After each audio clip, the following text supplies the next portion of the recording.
Capítulo 21. Las vacaciones se acercaban. El maestro, siempre severo, se hizo más irascible y tiránico que nunca, pues tenía gran empeño en que la clase hiciera un lúcido papel el día de los exámenes. La vara y la palmeta rara vez estaban ociosas, al menos entre los discípulos más pequeños. Solo los muchachos espigados y las señoritas de 18 a 20 escaparon a los vapuleos. Los que administraba Mr. Dobbins eran en extremo vigorosos, pues aunque tenía bajo la peluca el cráneo mondo y coruscante, todavía era joven y no mostraba el menor síntoma de debilidad muscular. A medida que el gran día se acercaba, todo el despotismo que tenía dentro salió a la superficie. Parecía que gozaba con maligno y rencoroso placer en castigar las más pequeñas faltas. De aquí que los rapaces más pequeños pasasen los días en el terror y el tormento y las noches ideando venganzas. No desperdiciaban ocasión de hacer al maestro una mala pasada, pero él le sacaba siempre ventaja. El castigo que seguía a cada propósito de venganza realizado era tan arrollador e impotente que los chicos se retiraban siempre de la palestra derrotados y maltrechos. Al fin se juntaron para conspirar y dieron con un plan que prometía una deslumbrante victoria. Tomaron juramento al chico del pintor decorador, le confiaron el proyecto y le pidieron su ayuda. Tenía él hartas razones para prestarla con júbilo, pues el maestro se hospedaba en su casa y había dado al chico infinitos motivos para aborrecerle. La mujer del maestro se disponía a pasar unos días con una familia en el campo y no habría inconvenientes para realizar el plan. El maestro se apercibía siempre para las grandes ocasiones poniéndose a medios pelos y el hijo del pintor prometió que cuando el dominé llegase al estrado preciso en la tarde del día de los exámenes, él arreglaría la cosa mientras el otro dormitaba en la silla. Y después harían que lo despertasen con el tiempo justo para que saliera precipitadamente hacia la escuela. En la madurez de los tiempos llegó la interesante ocasión. A las 8 de la noche la escuela estaba brillantemente iluminada y adornada con guirnaldas y festones de follaje y de flores. El maestro estaba entronizado en su poltrona, con el ensarado detrás de él. Parecía un tanto suavizado y blando. 3 filas de bancos a cada lado de él y 6 enfrente, que estaban ocupados por los dignatarios de la población y por los padres de los escolares. A la izquierda, detrás de los invitados, había una espaciosa plataforma provisional en la cual estaban sentados los alumnos que iban a tomar parte en los ejercicios. Filas de párvulos relavados y emperifollados hasta un grado de intolerable embarazo y malestar. Filas de bigardones encogidos y zafios. Nevados bancos de niñas y señoritas vestidas de blanco linón y muselina y muy preocupadas de sus brazos desnudos, de las alhajas de sus abuelas, de sus cintas azules y rojas y de las flores que llevaban en el pelo. Y todo el resto de la escuela estaba ocupado por los escolares que no tomaban parte en el acto. Los ejercicios comenzaron. Un chico diminuto se levantó y hurañamente recitó lo de «No podían ustedes esperar que un niño de ni coma edad hablase en público», etcétera, etcétera, acompañándose con los ademanes trabajosos, exactos y espasmódicos que hubieran empleado una máquina, suponiendo que la máquina estuviese un tanto desarreglada.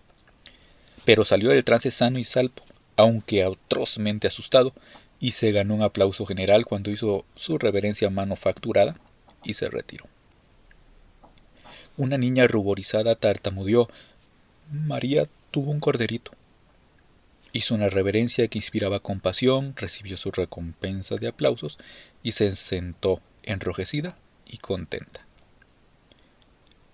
Tom Sawyer avanzó con presuntuosa confianza y se lanzó en el inextinguible discurso «o libertad o muerte», con briosa furia y frenética gesticulación, y se atascó a la mitad. Un terrible pánico le sobrecogió de pronto, las piernas le flaquearon y le faltaba la respiración. Verdad es que tenía la manifiesta simpatía del auditorio, pero también su silencio, que era aún peor que la simpatía. El maestro frunció el ceño y esto colmó el desastre. Aún luchó un rato y después se retiró completamente derrotado.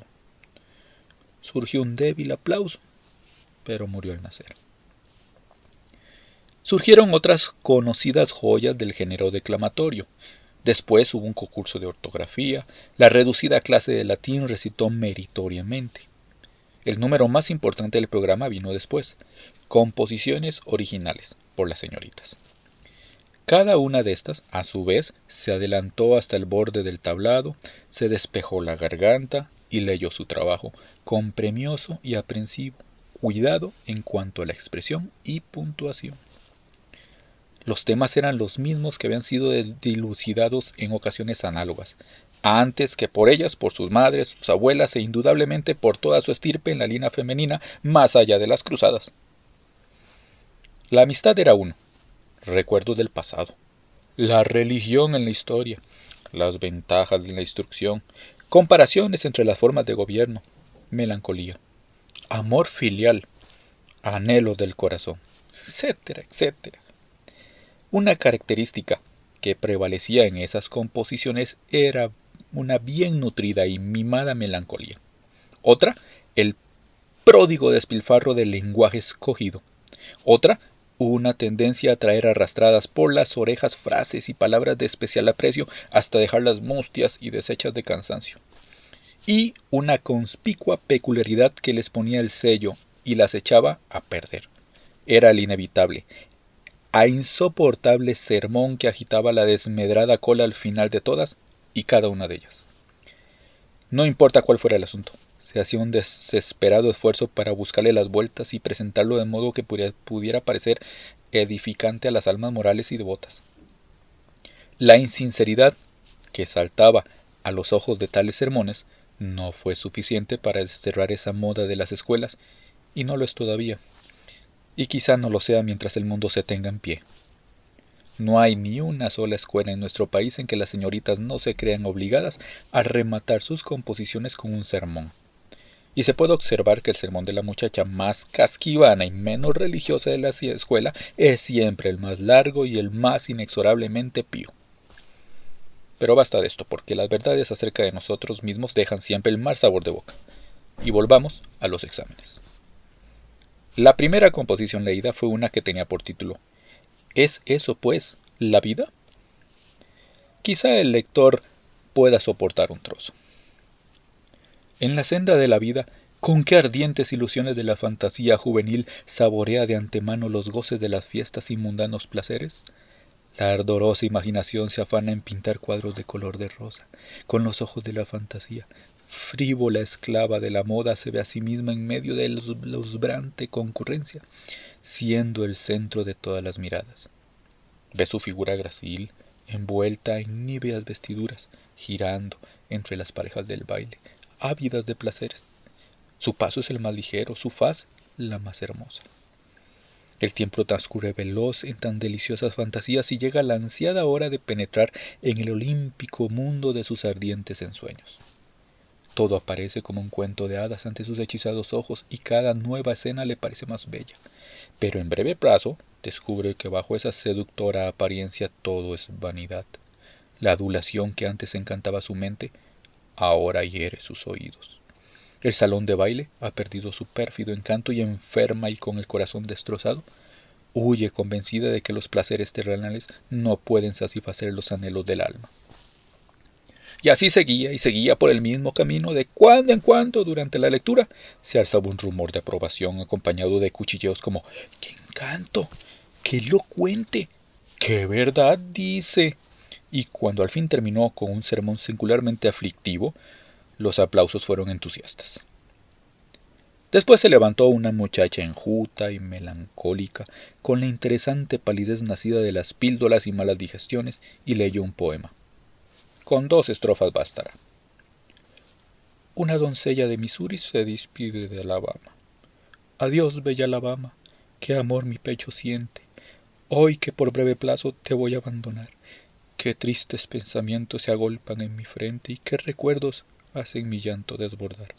¿Por qué he vagado a solas bajo tus enramadas? Al borde de tus ríos me he sentado a leer y he escuchado entre flores murmurar tus cascadas. Cuando Aurora tendía sus rasos por doquier, pero no avergonzada de mi dolor te dejo, ni mis llorosos ojos de volver hacia ti, pero no es de extrañar tierra de la que ahora me alejo, ni extraños los que pronto se apartarán de mí, porque mi hogar estaba en tu seno, Alabama, cuyos valles y torres de vista perderé, y si te abandonase, sin dolor en el alma. ¿Cuál de bronce serían mi cabeza y mi courior? Había allí muy pocos que supieran lo que courior significaba. No obstante, el poema produjo general satisfacción. Apareció enseguida una señorita de morena tez, ojinegra y pelinegra, la cual permaneció silenciosa unos instantes, impresionantes momentos. Asumió una expresión trágica y empezó a leer con pausado tono. Una visión.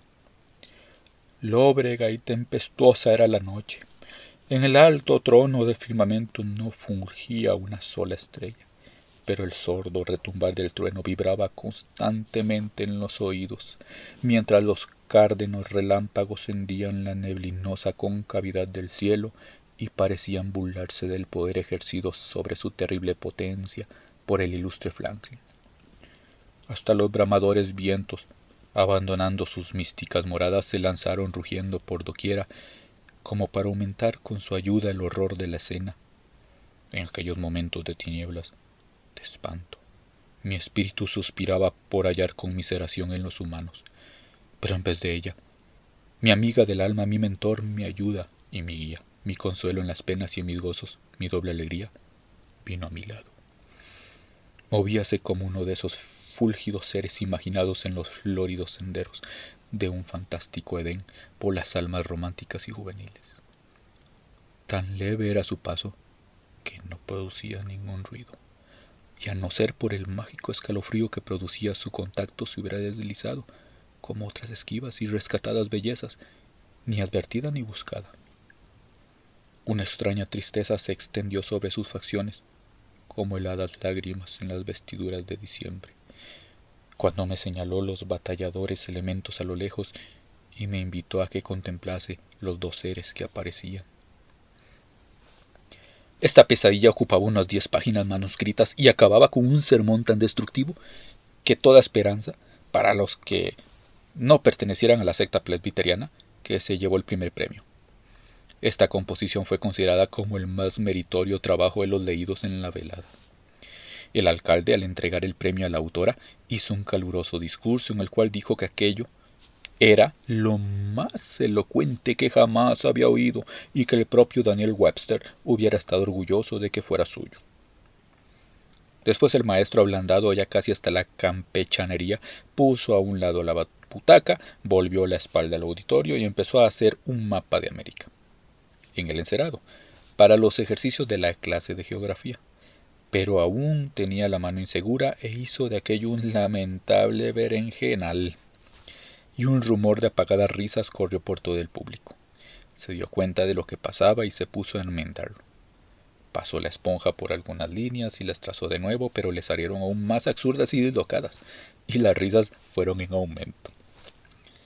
Puso ahora toda su atención y empeño en la tarea, resuelto a no dejarse achicar por aquel regocijo. Sentía que todas las miradas estaban fijas en él. Creyó que había triunfado al fin y sin embargo las risas seguían cada vez más nutridas y ruidosas. Y había razón para ello. En el techo, sobre la cabeza del maestro, había una trampa que daba a una buhardilla. Por ella apareció un gato suspendido de una cuerda atada a su cuerpo. Tenía la cabeza envuelta en un trapo para que no maullase. Según iba bajando lentamente se curvó hacia arriba y arañó la cuerda. Después se dobló hacia abajo, dando zarpazos en el aire intangible. El jolgorio crecía. Ya estaba el gato tan solo a media cuarta de la cabeza del absorto maestro. Siguió bajando, bajando, y hundió las uñas en la peluca. Se asió a ella, furibundo, y de pronto tiraron de él hacia arriba con el trofeo en las garras. ¡Qué fulgores lanzó la calva del maestro!